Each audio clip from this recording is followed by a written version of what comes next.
Hey, everybody, and welcome to the Invincible podcast, probably the best superhero podcast in the universe.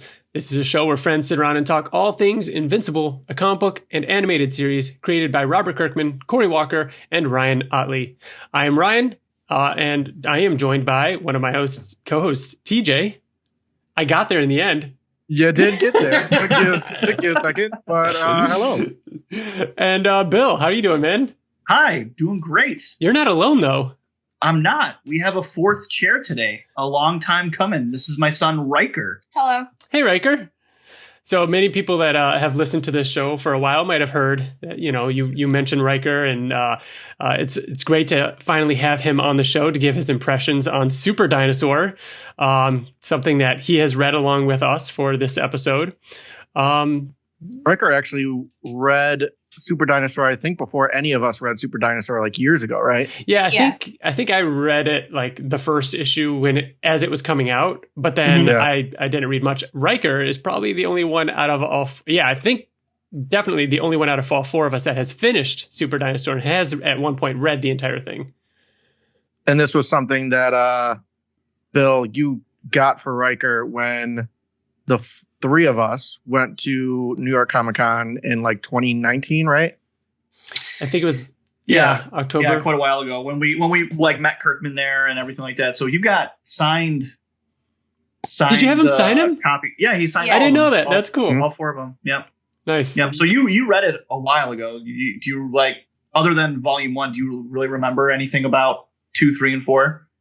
I mean, not that much, but some of it. Like the big things that happen in it? Yeah. That's more than we remember, so. That's cool. Well, we'll get into it when we get into our main topic of the show. But first, some housekeeping. If you wanted to be a part of the show, if you want to write in, give us your thoughts on our topic of the show, or you've got questions about Invincible, or you want to hear our opinions on things, or you have topics, ideas for us, we'd love to hear them. You can email us at theinvinciblepodcast@gmail.com.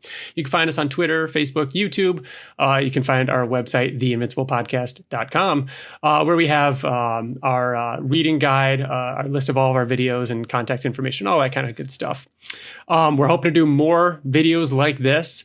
We want to start doing more fun videos now that restrictions are, lifting. We're feeling a little bit more comfortable. We're all fully vaxxed and boosted.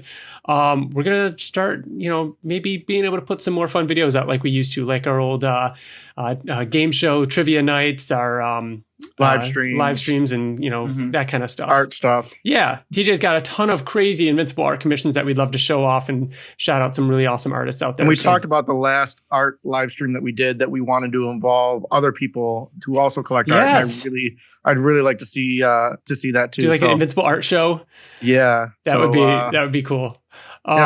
Stuff. Yes. And, hopefully we'll get to do something. I don't know if we're going to land it on our anniversary because it's really soon, because this is our 6-year anniversary, March. I think it's March 16th, to be specific, was the first episode we ever released 6 years ago.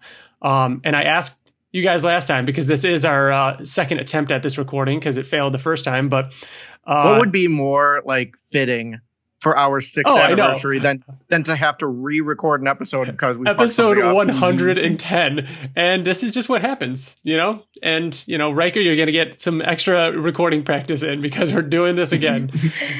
But I asked you guys this last time. If you remember, what issue came out when Invincible turned 6? We know because we did this once before. I know. Do you remember? I remember. 54. Was it 3? 58. 58. That's right. 58. We were close. You were close. You were close. We are on the first time we said this. I think Bill and I both guessed 60. Yeah. So we were very close. That's right. That's right. So we'll see if we can get something out for our to celebrate our anniversary. But regardless, we're looking forward to doing more fun videos and things like that. And, like with doing the Super Dinosaur episode, we've been really looking forward to doing these episodes where we're taking a look at other comics by the creative team of Invincible. For example, obviously today, a book written by Robert Kirkman with art by Jason Howard of Wolfman fame, and obviously lettered by Russ Wooten. You've got some Invincible names in there. We also are the Oblivion Song podcast. So we have a whole nother show that's devoted to something like that. And our most recent episode was a blast. We actually had a chance to sit down with the artist. Yeah, it was the penultimate episode of the podcast of the series, issue 35. We went over. There's only one more episode left of the Oblivion Song podcast, one issue left, and it's only 36 issues total. And 36 isn't even coming out until like tentatively the end of April. So you have a lot of time to catch up. But yeah, we were able to, for the first time, actually speak with Lorenzo De Felici, the artist of Oblivion Song. And it was awesome. He was really, really cool to talk to and kind of pick his brain about how he comes up with the monsters and how he makes the choices that he makes and makes Oblivion what it is. It was a very, very cool conversation.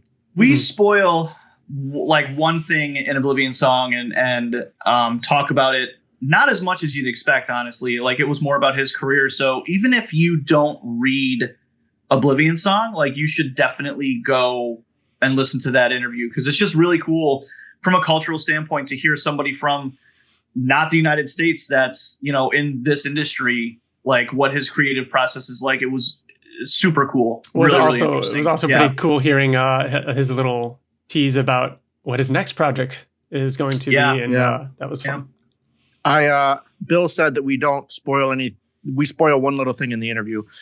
However, if you're going to go back and listen to it without having read Oblivion Song, definitely look for the interview itself, because throughout the rest of the podcast, we spoil everything. Oh yeah, it's an Oblivion Song podcast episode where we talk about the comic, but specifically just that interview. Just the interview is So that was great.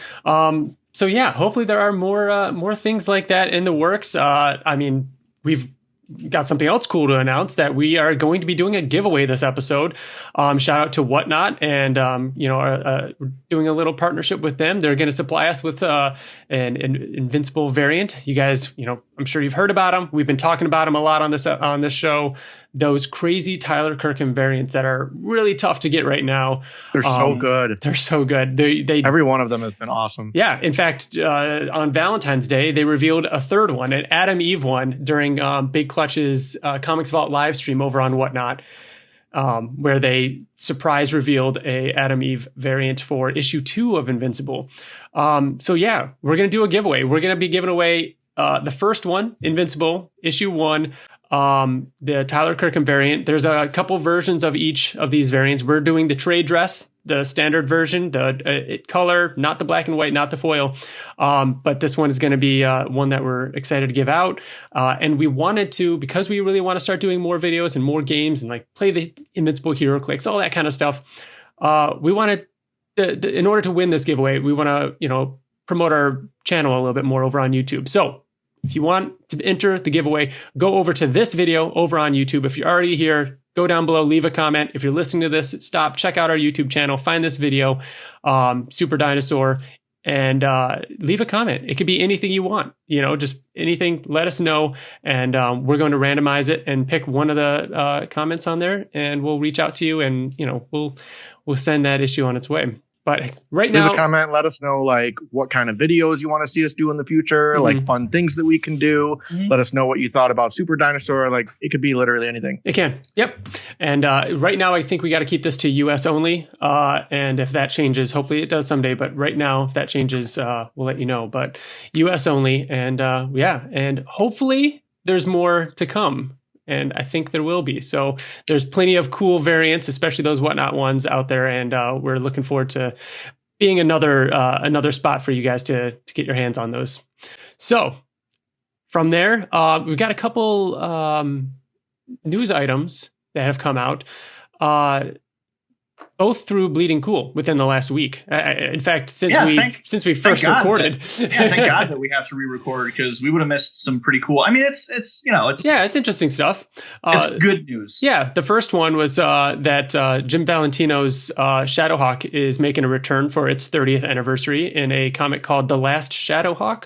I couldn't gather from the article whether it's more than one issue or if it's just a special. I think it's just a one issue thing. But Invincible's on the cover. It's the homage to that Youngblood issue 1 cover.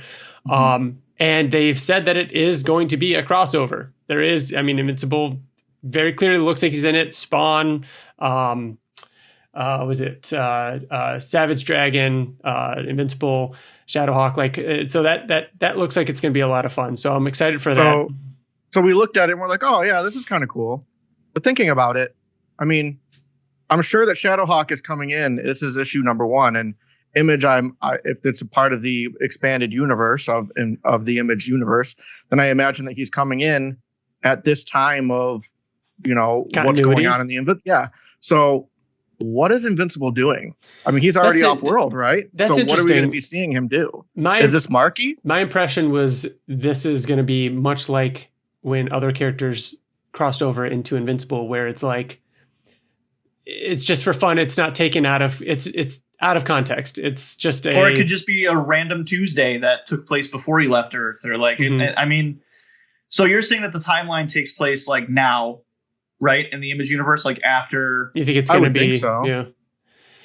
I mean, why would the artist, or why would the writer of Shadowverse want to put himself in a box and be like, well, I want Invincible in it, so I have to do, like, maybe he does like a.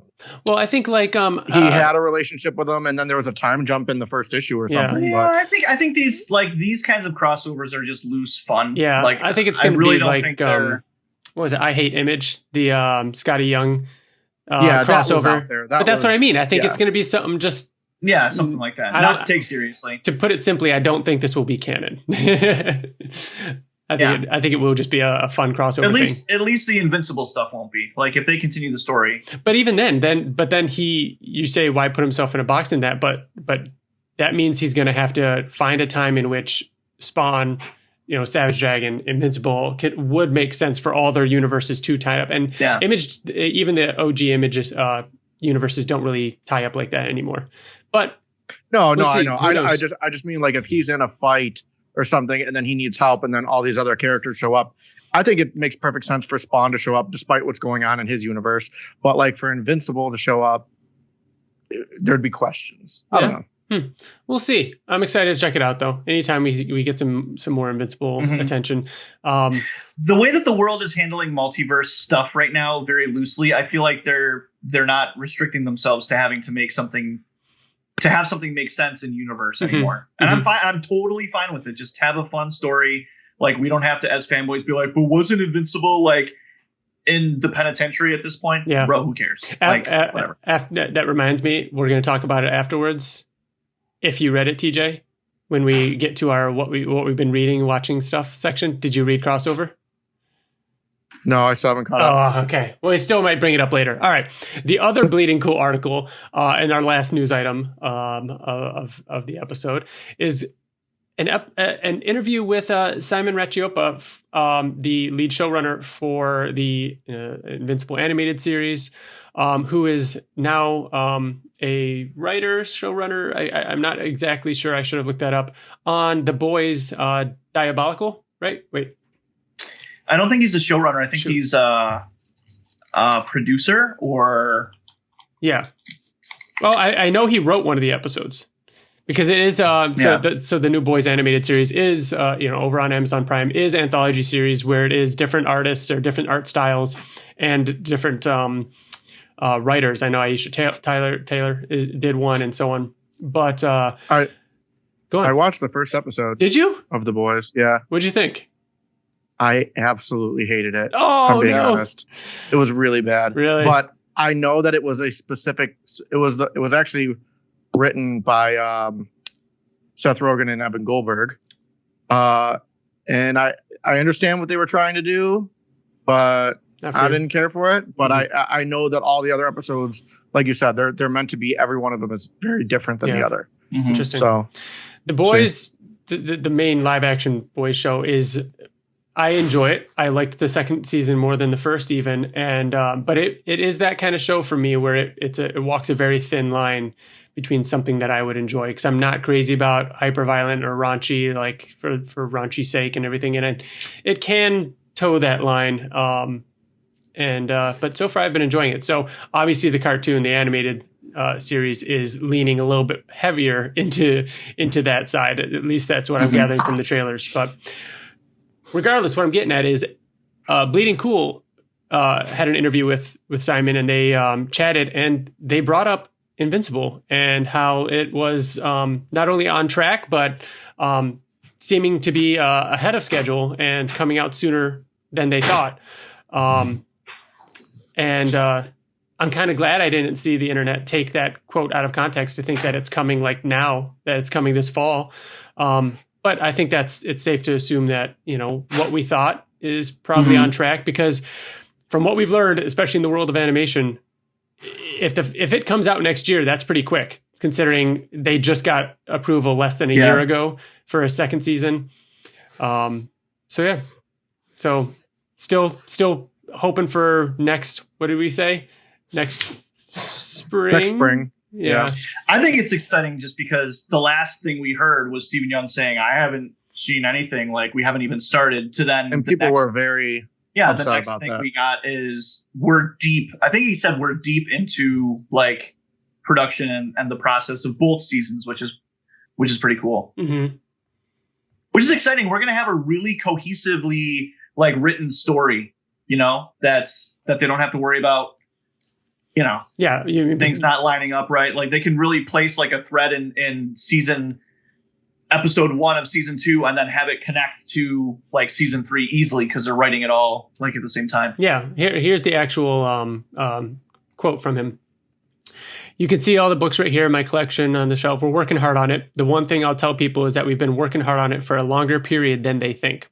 A lot of people assume we've just got started on it, and that's not true. We've been working on it for a while now, but it's a big show. To do it properly takes time. We're still in the pandemic. We're hopefully coming out of it, but that makes things a little slower too. Everybody's working very hard on it. I think you're going to be very happy with it. I hope so. We want to make it as badly as everyone wants to see it. As for how long they are in production, he says we're deep in. I wish it was already done. I wish it was finished, but it's just not. We're deep into it. Literally this afternoon, that's what I'm doing. More work on that show. Right after these interviews, I'm back to Invincible.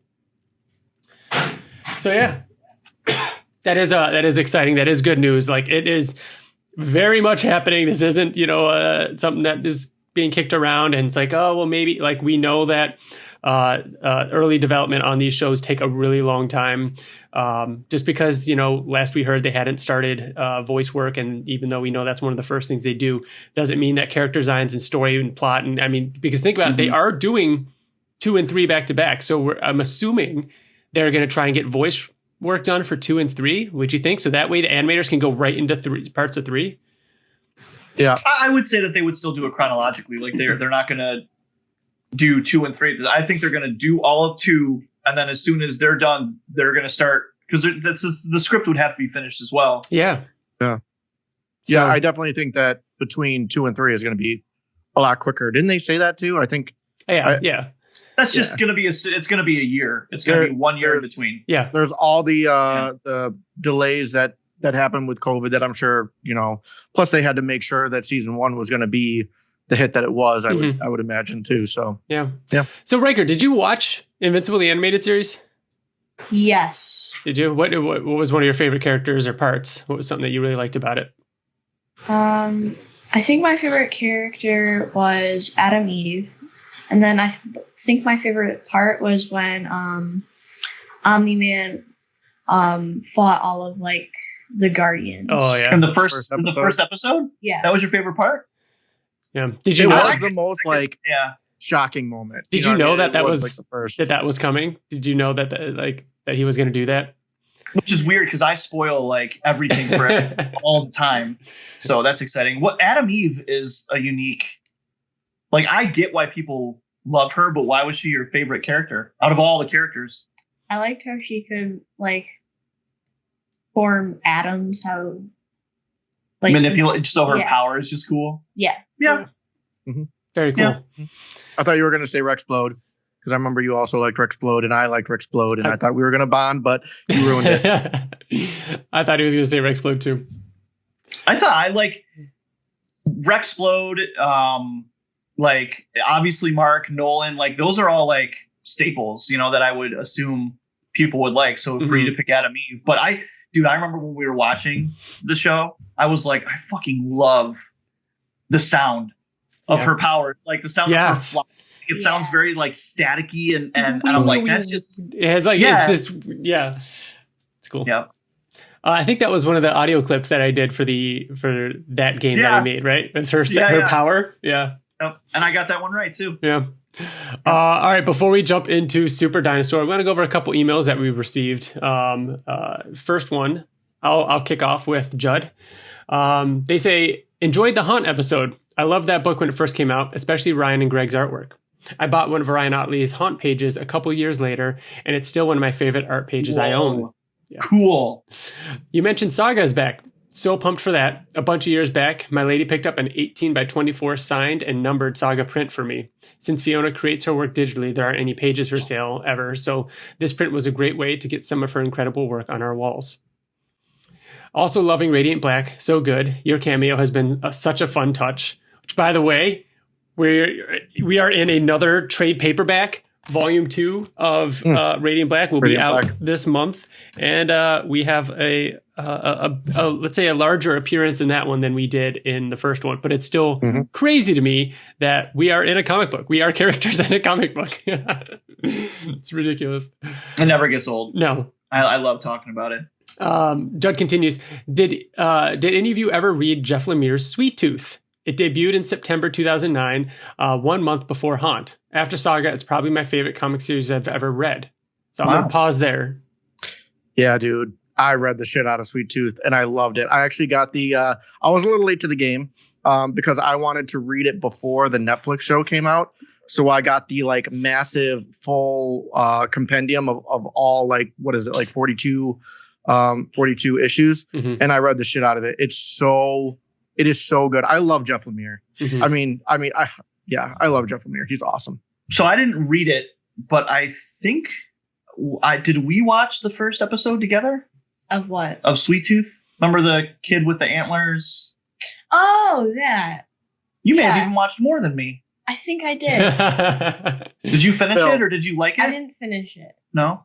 Bill, it's a very much you type show, I think. Obviously the comic is better. The comic is always way better. And a lot of the liberties they took and a lot of the changes they made for the show, like I just don't get because I don't know. But that's the way things are with that. But it's very much like, a grown up and a kid having a relationship and being protectant. And like it was very good. And honestly, like it's a perfect show for you and Riker to watch together. I think you both really, really I feel like we did watch it together.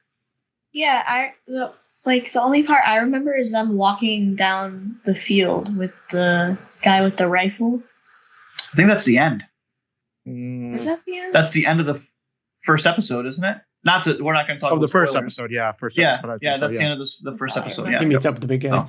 I love Will Forte. Yes, love Will Forte, and it was giving me like Last Man on Earth vibes. But I mean, not to say, I don't want to spoil anything, but seeing him in it was really fun. Yeah, I forgot he was in it. Should pick it back up. Yeah, I'm gonna. There's just a lot. I heard it was good. I'd like to watch it sometime. I tried the compendium. I borrowed it from TJ. I read and stopped after at the 2 volume point. Like I made sure to stop at a stopping point in case I wanted to revisit, but it wasn't for me. And it's the second time I've tried something by Jeff Lemire. So maybe what's the other thing? Is it Descender? Yeah, dude. Yeah. Descender was. I get it. Oh, so good. And it's unfortunate because I want to like it. I really like the storyline, the just the idea, the concept of it. But both of them just couldn't hook me, and that's really rare for me to stop reading something, especially after getting that far into it. And both times were his thing, and I don't know what it is. Maybe you just don't like kids because there's kids in both. They are both about a young boy, so I don't know. Maybe that is it.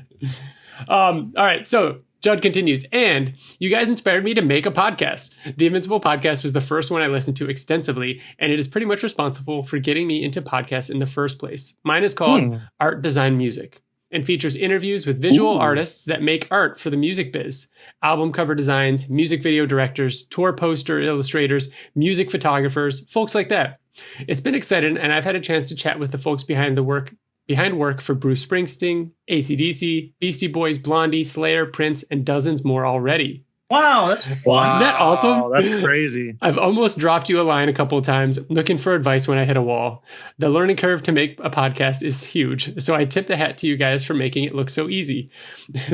We're recording this episode for the second time. Exactly. First season is out now. Check it out at artdesignmusic.com if you're curious. Anyway, That sounds like a super unique podcast. That's a really cool that is idea. a really cool idea. Anyway, I just wanted to say that I enjoyed the look back at Haunt. Good times. I'm also a big Destroyer fan, so I'm looking forward to that reread when it comes. Love. If it ever freaking comes. It's only been 2 months. Love Judd from Canada. P.S. Steve is Powerplex. And then he included his page from Haunt, which is great, of course. And his saga. What a print thing, man. That is really cool, man. That is really cool. I mean, I know we inspired the Radiant Black podcast guys, but to hear this one too is really cool and such a great concept for a podcast. We'll have to check it out and have to let Wyatt Layne know too. That could be right up his alley. Oh yeah, good point. So I have do you want to do the second email that we got, Ryan? Yeah. So I have one here from Christopher, our self-proclaimed number one fan. Mm-hmm. He says, "Hey guys, so glad you guys decided to do other Kirkman books. I actually just started collecting Haunt about a month ago, so it worked out perfectly. I absolutely love how you guys mentioned the artwork changing to accent certain moods or aesthetics throughout. Definitely a cool immersive artist trick. So I just got my hands on a copy of Supreme number 67, which is the issue featuring Omni-Man versus Supreme. Great issue with some brutal Eric Larson Omni-Man art. Now, Invincible has a lot of crossovers with other Image characters that I can easily that can be easily found thanks to your website. Thumbs up. But it got me thinking about what other side Invincible characters other than Mark, would you like to see in a crossover with another Image book similar to Supreme 67 or Monster Pileup? Maybe a Damien Darkblood / Spawn or Super Patriot / Best Tiger team up. Anytime anyone ever mentions Best Tiger, I just get excited about Best Tiger again. Best Tiger is the best. He's the best. He's the best. It's in his name. Definitely interested in what you guys think. Stay awesome, guys. You kick ass. Love your self-proclaimed number one fan, Christopher. Thanks, Chris. Love you too, bud. So what do you guys think? What character would you choose to cross over with a different Image character? I'm going to go with the one that I thought of last time we recorded this episode. Because I just think it's a really fun one. And I love both these characters. But Space Racer and Cosmic Ghost Rider going on a road trip through space would be a lot of fun. And they'd get into some crazy shenanigans with all their abilities and powers and whatnot. So a really cool sci-fi, trippy space cosmic book with those two characters would be really cool. TJ, what about you? I think it would be cool. This may be a little more obvious, but just the Guardians of the Globe and the Justice League. Okay. Oh, it's kind of like obviously War Woman and Wonder Woman team up, like that kind of thing. Also, like I think it would be cool to see any Invincible character in the world of Oblivion, like Best Tiger and Nathan Cole, like running through Oblivion together. Like I think that would be sweet, something like that. Mm-hmm. Yeah. Honestly, any character from any comic book with Dinosaurs would be great. So I mean, putting Dinosaurs up against like Lex Luthor, I think would be pretty fun. Like a team up with them, I think would be just awesome because they're both very intellectual and like greater good kind of. Yeah. Just one's a big red dinosaur. So getting Battle Beast up against someone would also be great. Just bring him into anything. Do us Battle Beast, like Battle Beast versus Hulk. Could you imagine what would happen? Yeah. I mean, Hulk would destroy him. Wait, what did you say, Riker? Nice and loud? What did you say? Battle Beast would destroy the Hulk. Are you I think sure? the Hulk would destroy Battle Beast. I love Battle Beast. I really do, but I don't think Hulk would even really bat an eye. Maybe because we're reading Ryan Otley's Hulk right now, but Hulk's a little unstoppable. Hulk is like written as like unfairly though. Like he's the Hulk. Like he can't you could hit him with the planet and he'd be like, oh, you know. So yeah. All right. So that does it for emails. Remember, you can email us at theinvinciblepodcast@gmail.com. Thank you again to Judd and Christopher. We're going to move now into our main topic of the show.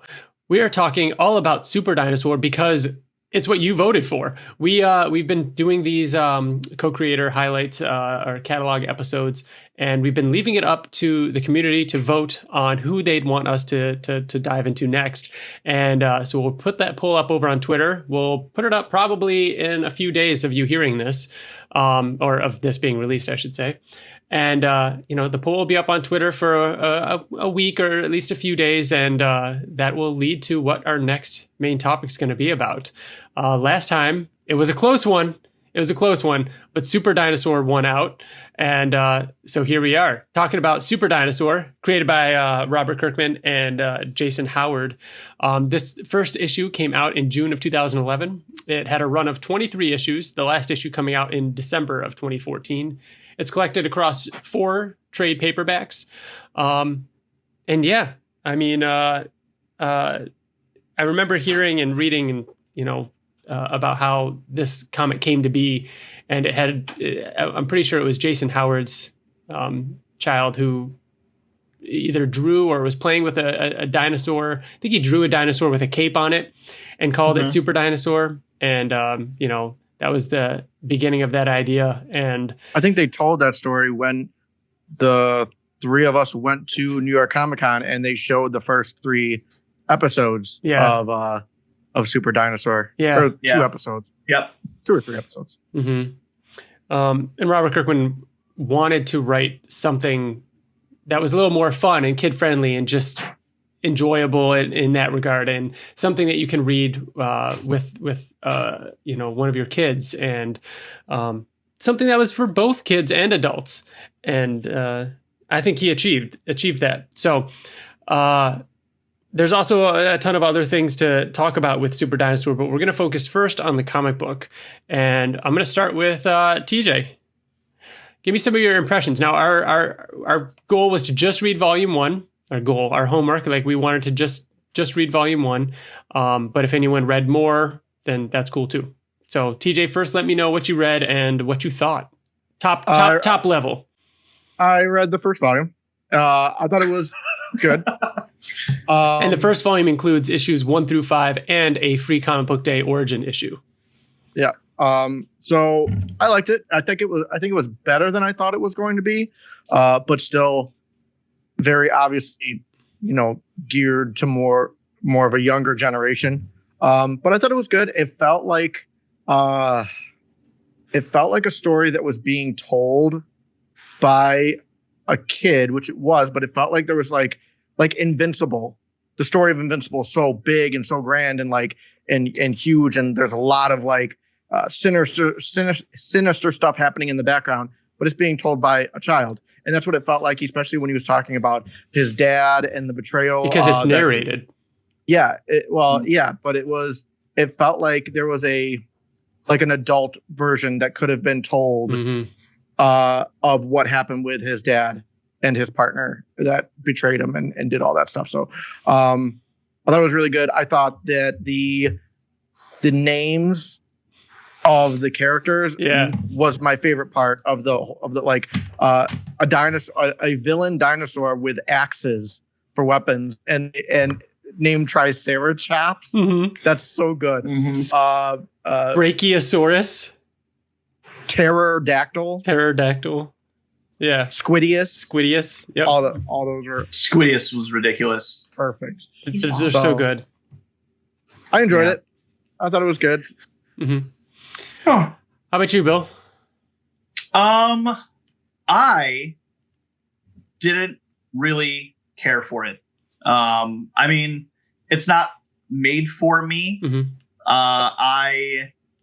I mean, it was cool. I remember when it first came out, I was like, okay, same thing. It wasn't for us, but it was just cool to see Jason Howard do something different. It absolutely feels very Saturday morning cartoon, like G.I. Joe, Transformers, that kind of tone. It's just I don't really. It's a problem when you don't like the main character. Yeah. And Derek is his name, Derek. right? He just irritates me, like the way that he narrates and stuff. Like he's just like, because I hate like when background. What do you say? It's either let's go or I'm like, yeah, come on, and just let's go, like let's go, like. Yeah. So him being like, yeah, and I'm awesome, and everything's awesome because I'm the coolest. I'm like, oh god, like. So, but what? So wait, Riker, What? did that bother you? Do you notice that? I noticed it, but I didn't feel like it mattered. Yeah. Why? I mean, did you like it? Did it? Yeah. Don't pressure him. Yeah, don't Give say, him that did you look like it? Oh, did you I'm not saying like anything. it, Riker? It's okay if you liked it, Riker. I liked it. Yeah, like I liked it, but like there was one part that I did not like Okay. the entire book. Okay. Mhm. I think it was when Is this a specific part or like a thing about the comic that you didn't a like? specific part. Okay. I think it was when yeah, I didn't like how they the Aaron and Erica's parents always had like a side project. Mhm. Like they had so many, and whenever Super Dinosaur or SD needed a new suit, they always had like Right. just the suit. Yeah. Yeah. That's a very That's smart very- call. I mean, It's very convenient. I think that's what you look for. It's so you're reading it and you're like, that's unrealistic that they would have an Arctic suit for him when he needs to be in the snow. when this That's talking very dinosaur. unrealistic that he has a flying suit. Yeah, but meanwhile, it's this T-Rex using joysticks to control a suit, and that's what bothers you. I get that though. I get that. It did feel really convenient. That's the thing. That's what feels very Saturday. Like every episode, they have a new suit or like Counterpoint. You lean into that, and that is its style. That is its thing. Is that it is just for fun. It is this goofy thing. I don't know. You're saying. Go ahead, or TJ. I just wanted to bring up a part that reminded me of when you said like little T-Rex with his arms. It reminded me of a funny part where the family first comes to stay and they open up the door and there's like a gigantic T-Rex playing video games and he's like, "What's up?" What's up? Yeah. That was fun. I like that. I liked it more than I thought I would. I don't know if it was I don't know, just the fact that we just read Haunt. This is currently reading really intense things like Radiant Black and Hulk and everything. But this was just fun. It was just like you said, Bill, it's just like watching a Saturday morning cartoon. I knew exactly what I was getting in for.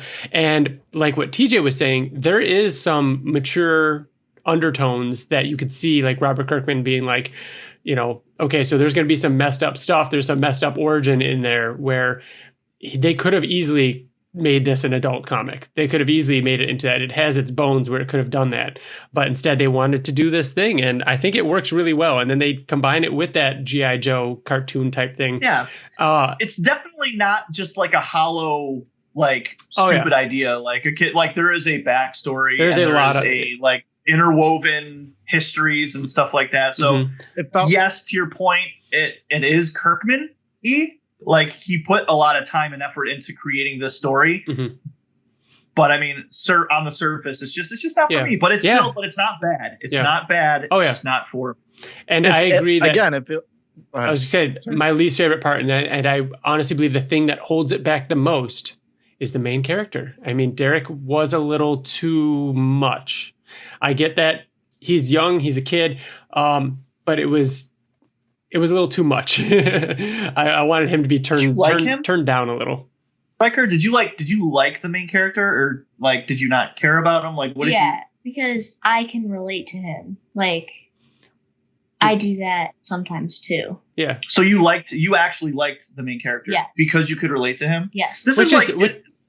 this is what like test groups Which do. means like, yes, no, which just means I feel like it means that it was successful. It worked. It's Yeah. Like that's Kirkman did exactly what he intended. Yeah, to do. like we're looking at it like, oh, the names are so witty. I love the puns. The action is really cool. The artwork is awesome. Like, oh, this deep background, this origin story, and younger people might just really dig it because it's fun. It's relatable, and like it. I think it's a success. I think this book is a success. I don't know. I dug it.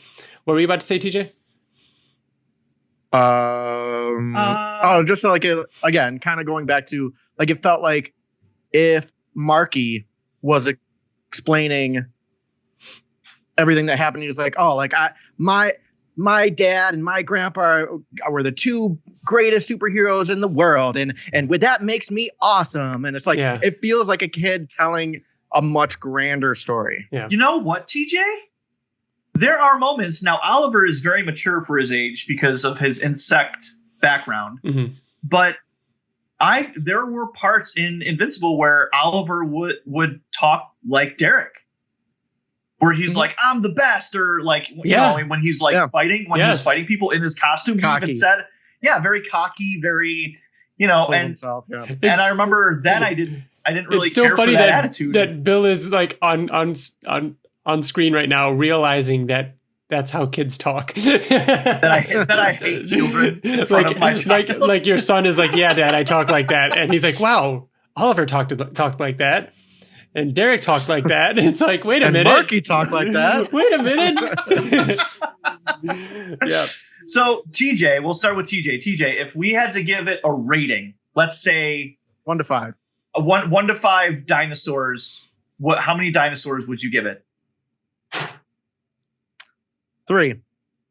3 out of 5 dinosaurs. Because it's not something that I will ever read or continue to read. Because again, it's not meant for me to read. It's not geared toward me. But for it being what it was, I think it did what it was supposed to do well.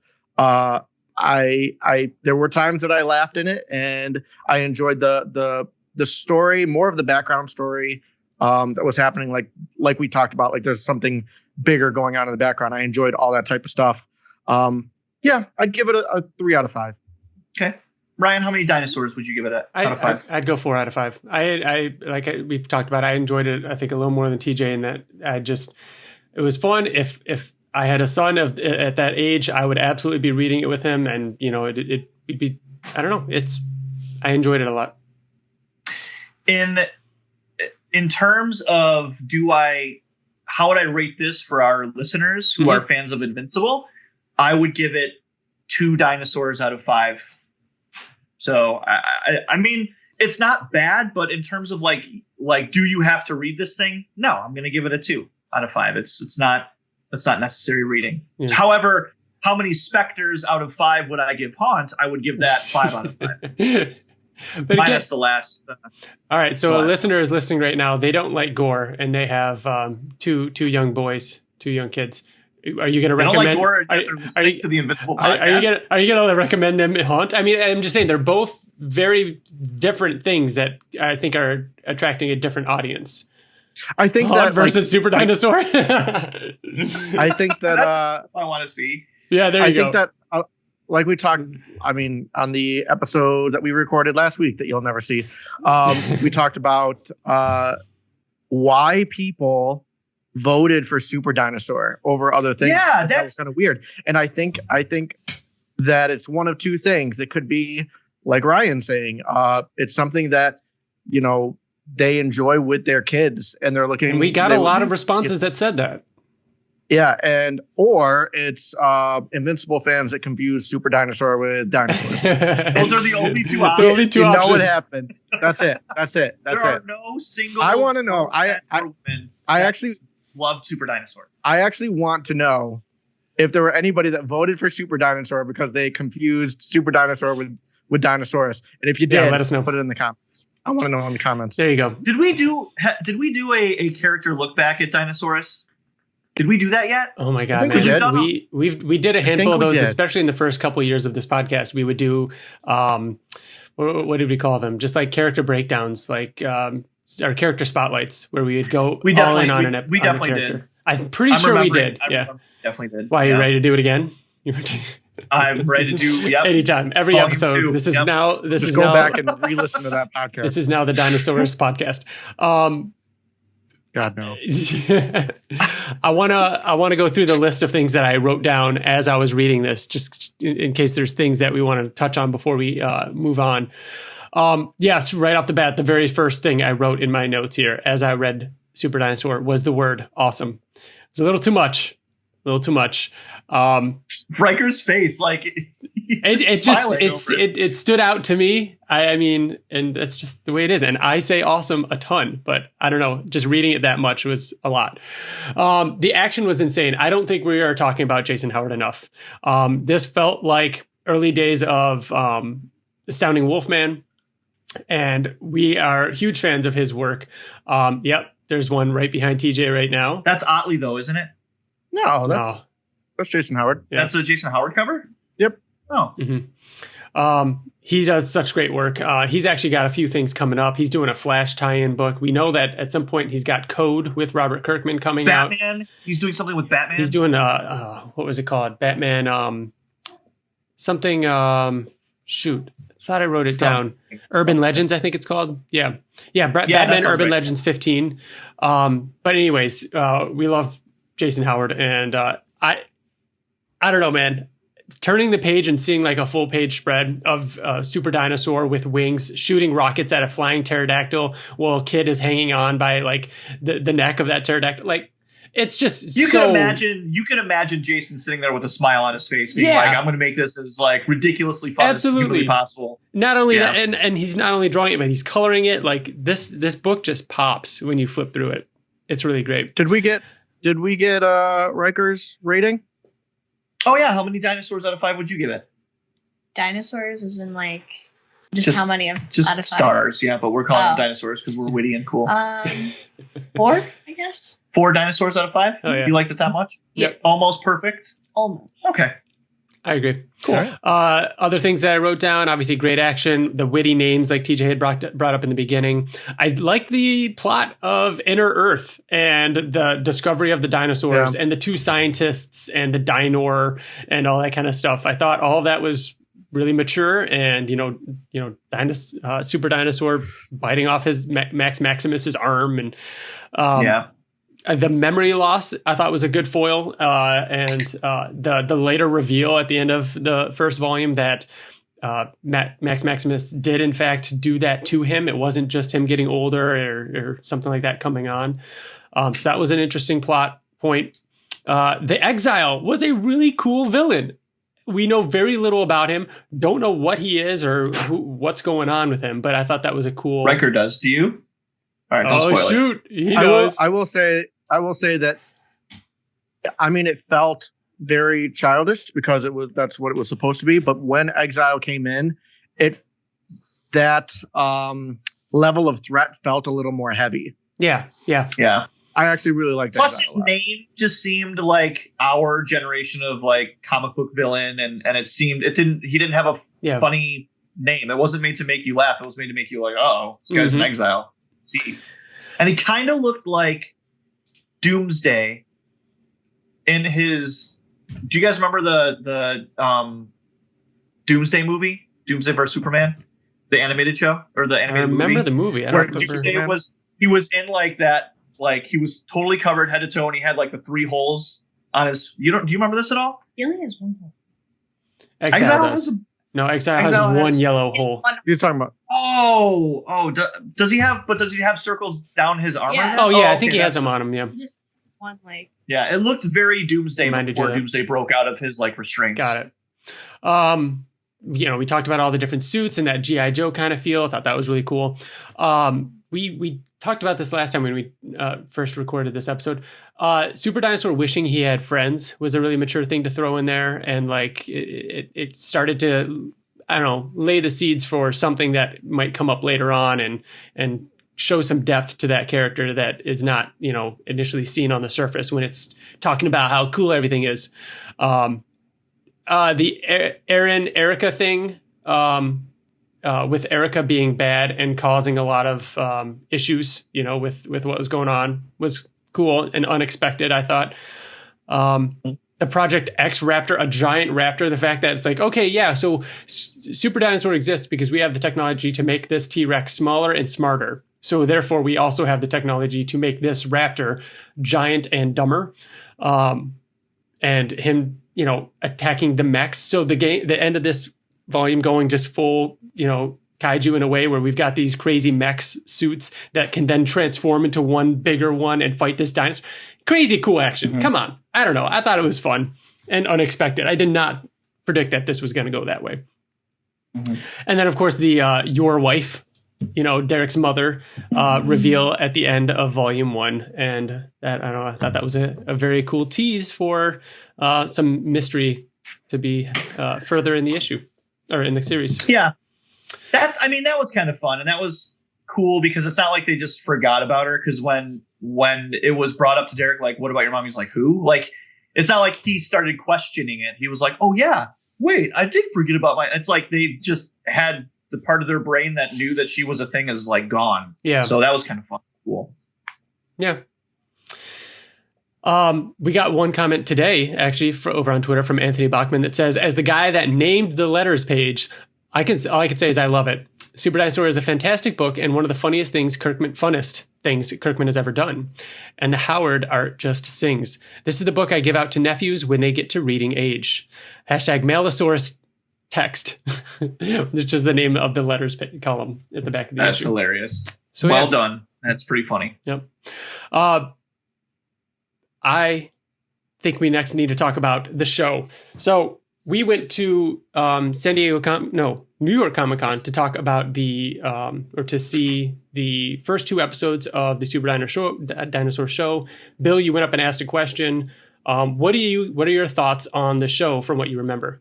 And I will be right back. You guys go talk about that without me.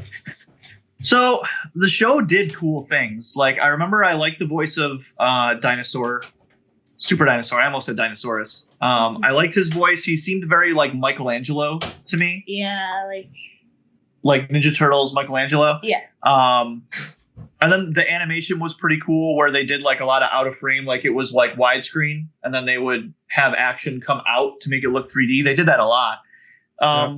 But last time we recorded, not to steal Ryan's thunder, but he said something that was kind of funny, that it felt like younger, like it felt like Paw Patrol-y, like that era of, or that like generation of like cartoon. I mean, come on, it was a little bit better than Paw Patrol. Was it? Yes. Did you watch the whole thing? I mean, Paw Patrol was just. Yeah. Yeah. Paw Patrol was straight up like for like babies. It's like PBS kind of like learning, and this Sesame Street type thing. Yeah. Yeah.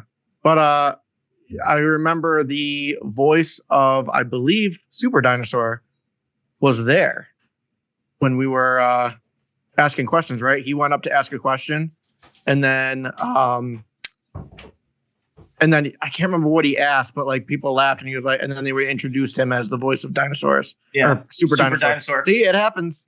I told you it happens. You said Dinosaurus instead of Super Dinosaur, didn't you? I did. Ryan, for anyone listening, Ryan had his headphones off the entire time, came back and knew instantly what we were talking about. He said I was going to do it again. I was like, no. So, yeah. But I didn't. So, obviously, go for it. But I again, we saw the first 2 episodes. I don't really remember a lot about it, except I do like Bill said, the transitions where he was like popping out and it made it look 3D. That was pretty cool. Yeah. I remember enjoying it. Mm-hmm.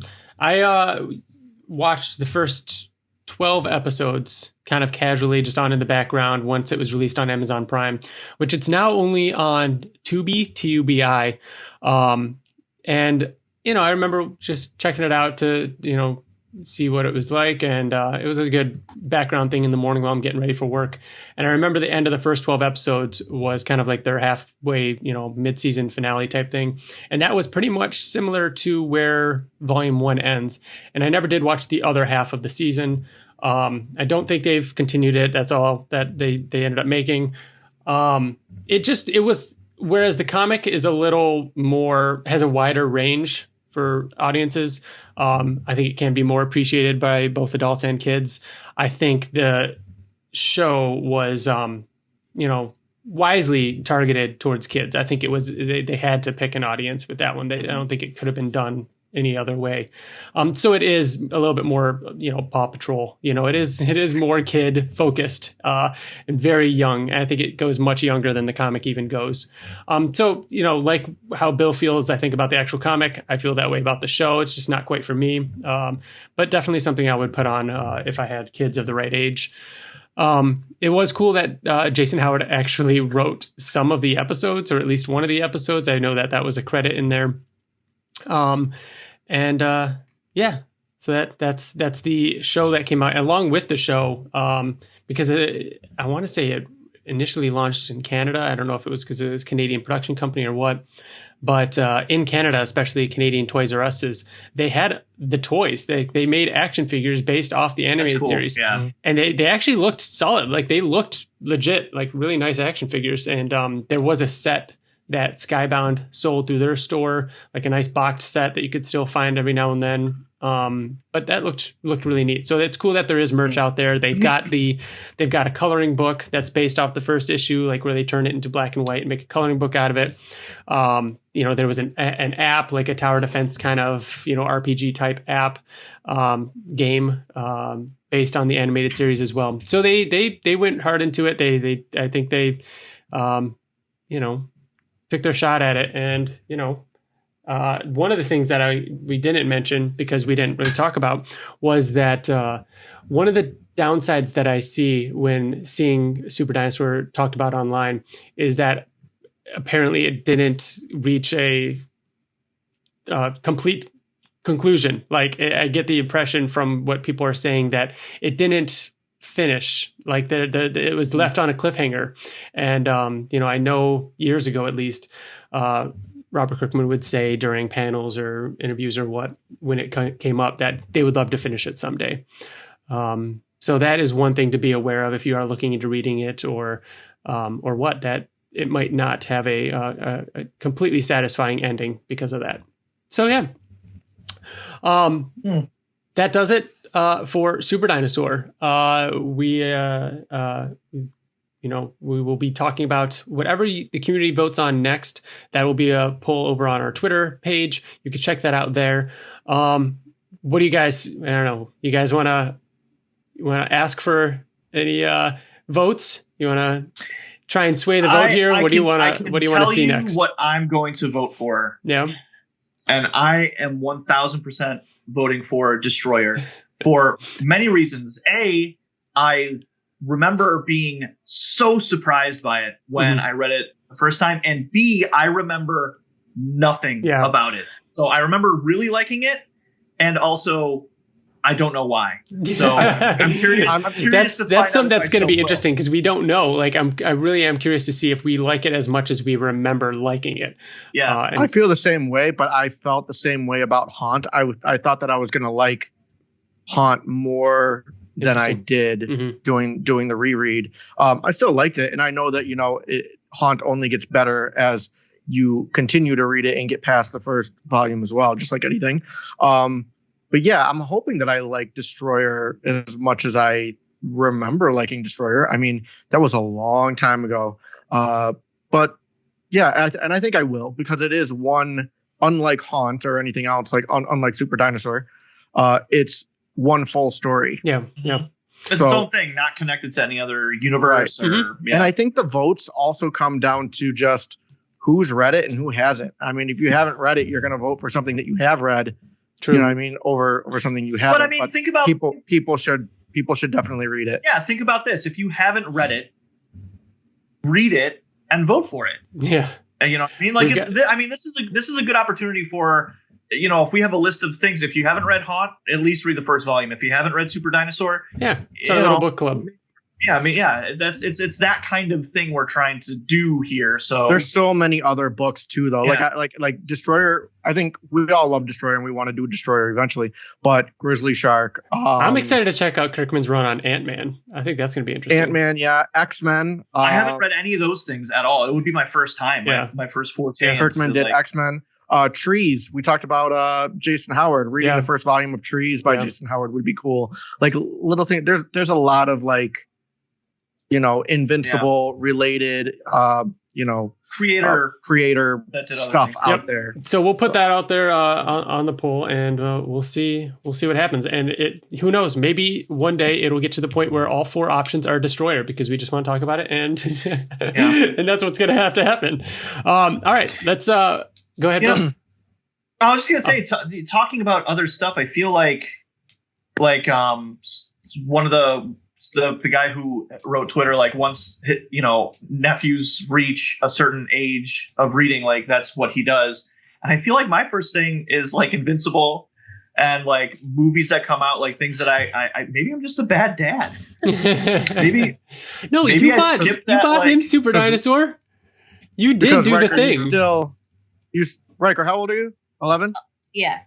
And you still have yet to read Super Dinosaur. Some people may think, read Super Dinosaur. Invincible. You still have yet to read Invincible. And some people may think like, oh yeah, but at the same time, like 11's kind of like that line where like, should you read Invincible? But Riker has read and watched everything that Bill has pretty much. Bill will watch horror movies with you, and you've seen some things in your lifetime. Yeah. I think you're more than ready for Invincible. Oh, like, what are some of your favorite movies? Just off the bat, go. Ready Player One. I really liked Real Steel and Pacific Rim.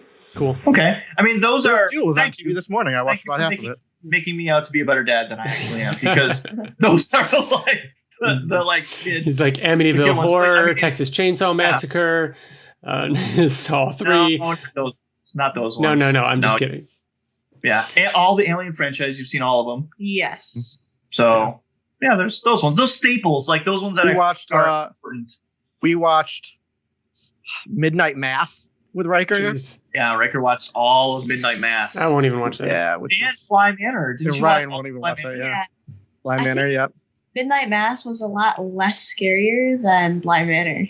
Yeah. Which one did you like more, though? Because this is an interesting thing that I would like to talk about for a second. Like, in what scenario? Which one did you just like more? If we would go watch one right now, which one would you want to go watch? Well, probably Midnight Mass. Isn't that weird? Because I kind of feel the same way, TJ. I feel like I think we all agree on that Midnight Mass was better than Bly Manor. Was Bly Manor just an experience, and Midnight Mass was just a better all-around story? And I think it's close, but I think that Bly Manor was. Midnight Mass was slightly better than Bly Manor. Midnight Mass had really, I mean, all of Michael Flanagan's stuff has really like deep, thought-provoking moments where you're like, oh wow, like Dr. Sleep. Let's just sit on that and think on that for a minute. And Midnight Mass was just the performances, the dialogue, the monologues from that show. Riker, did you watch Haunting of Hill House? No. That's the one. You watched that's the best thing that Mike Flanagan's ever done, and besides maybe Dr. Sleep, I don't know, but it's awesome. It's a great show. It's a great show on Netflix. Yeah. Well, we're kind of dipping our toes in it. So, what are some other movies, TV shows, comics, other things that we haven't talked about yet that you'd like to call out? The Batman.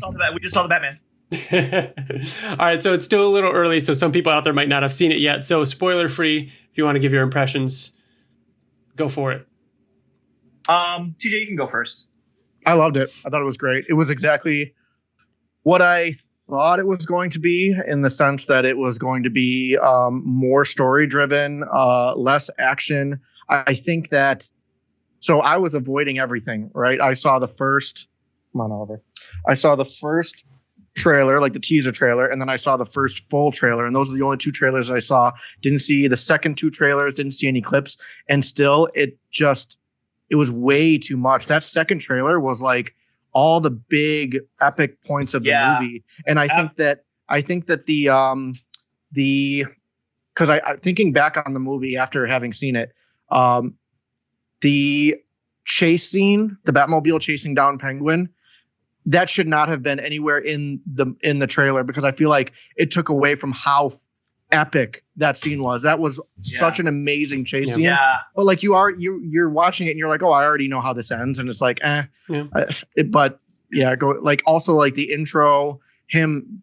Oh, I don't want to say too much. I liked it a lot. It was exactly what I wanted it to be. I'm excited for the spin-off series that are going to be on Max. Mm-hmm. I'm excited for the future movies. I thought Paul Dano killed it. I thought Colin Farrell, unbelievable. Honestly, I don't even like him. And I really don't. Like, I haven't loved a lot of the stuff that he's in that I've seen other than like in Bruges. But yeah, he was incredible in this. All around, super awesome, great movie. I definitely want to see it again because I feel like it's that type of movie where you got to see it twice to really catch everything. Mm-hmm. Probably going soon. Yeah. I also loved it.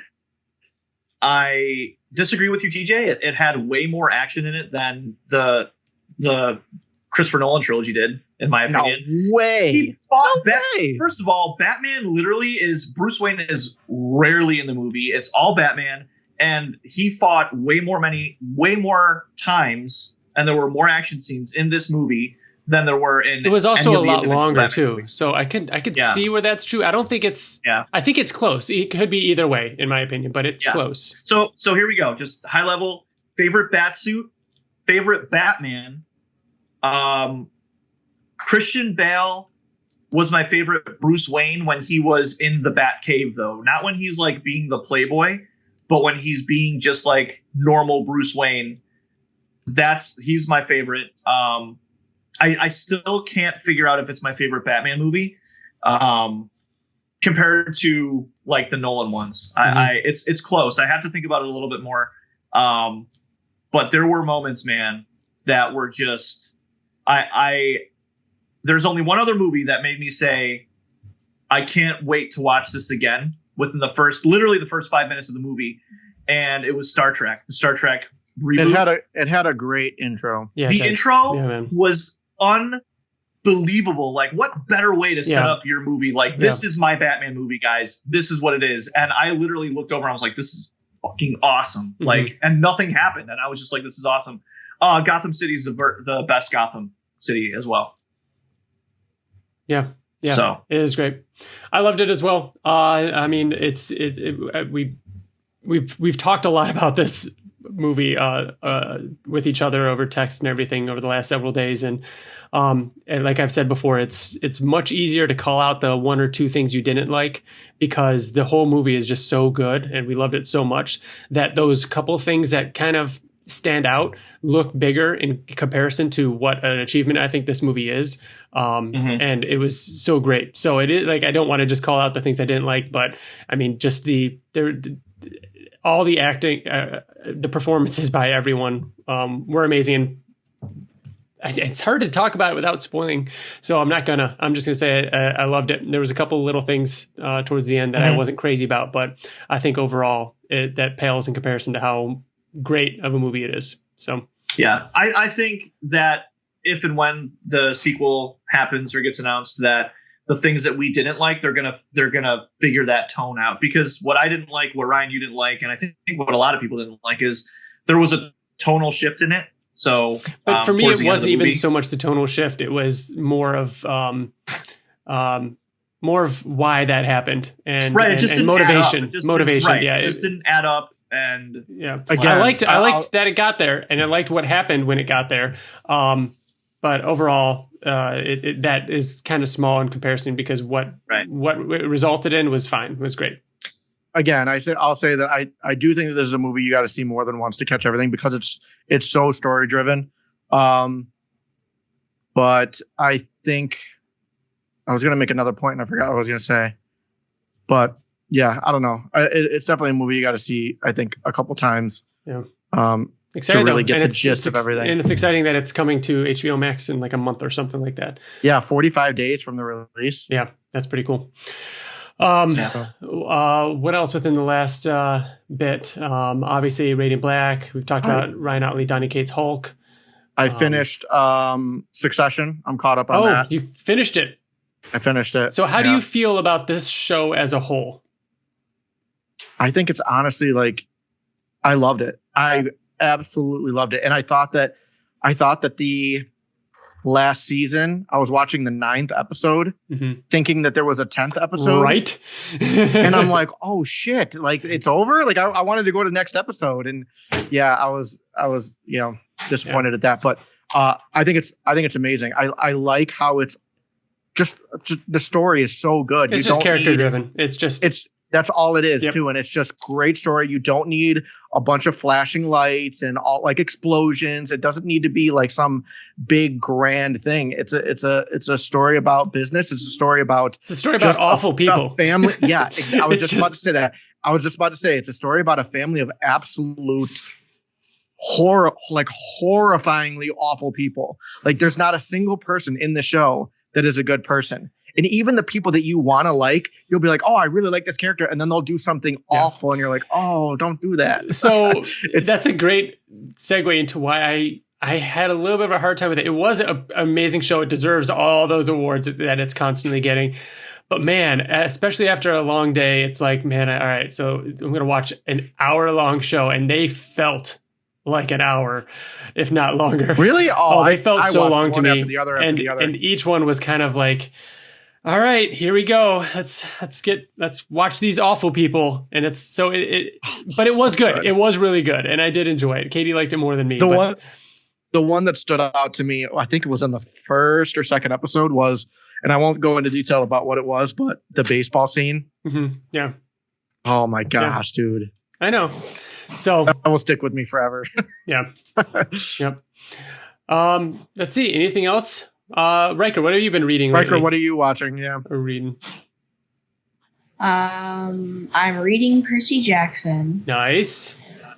And I really only watch like The Simpsons. And then I just finished Pacific Rim. And that's pretty much it. Cool. Nice. I love the Percy Jackson books. Did you know they're turning it into a TV show, Riker? Yes. Percy Jackson? I told you. I texted you that. You did? Yeah, they're doing a show deep right? in development on it right now. Like it's written, they're casting for it. Like it is happening. It's going to be on Disney Plus. It's really exciting. That is cool. The writer you watched Rick, a little bit. Oh, go ahead. No, I was going to say Rick Riordan, the writer of the Percy Jackson books, is like really heavily involved in the creation of the show. So that's really exciting. Nice. You watched a little bit of Peacemaker. Oh. With me.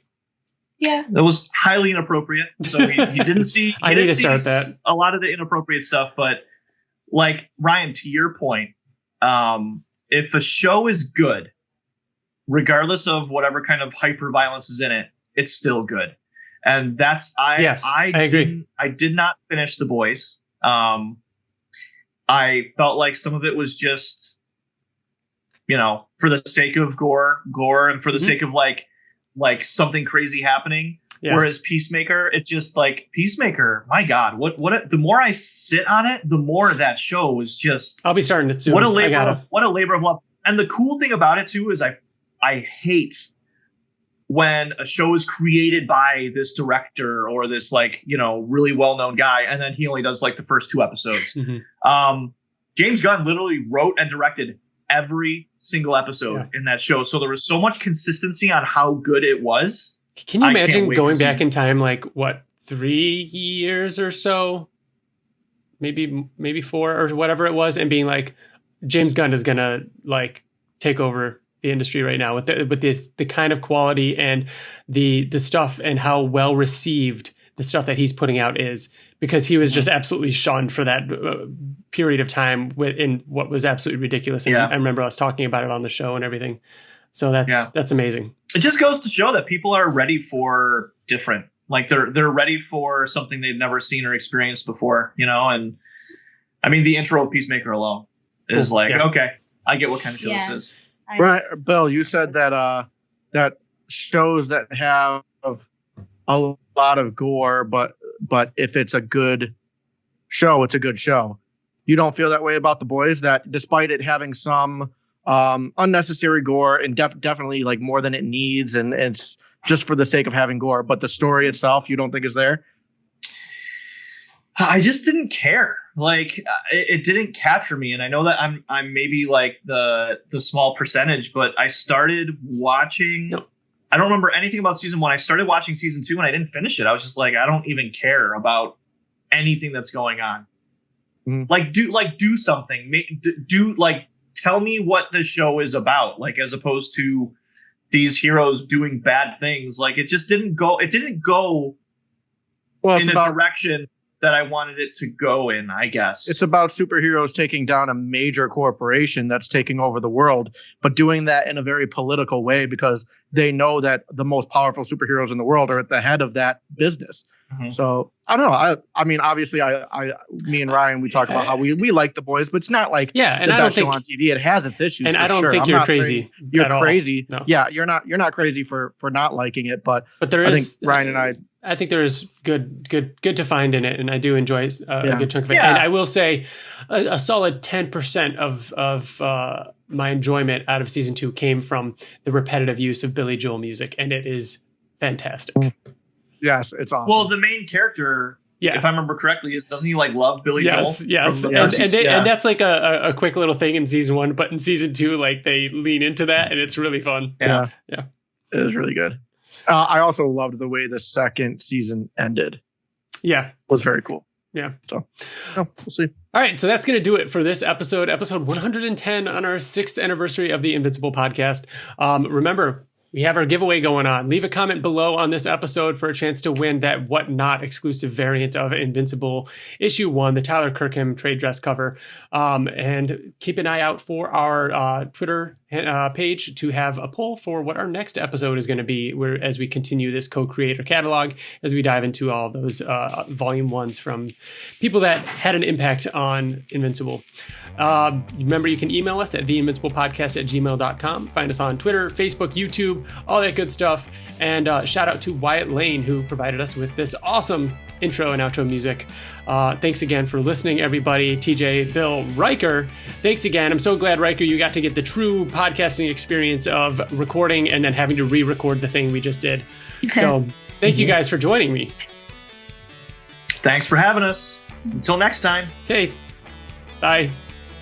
Bye. Bye. Bye.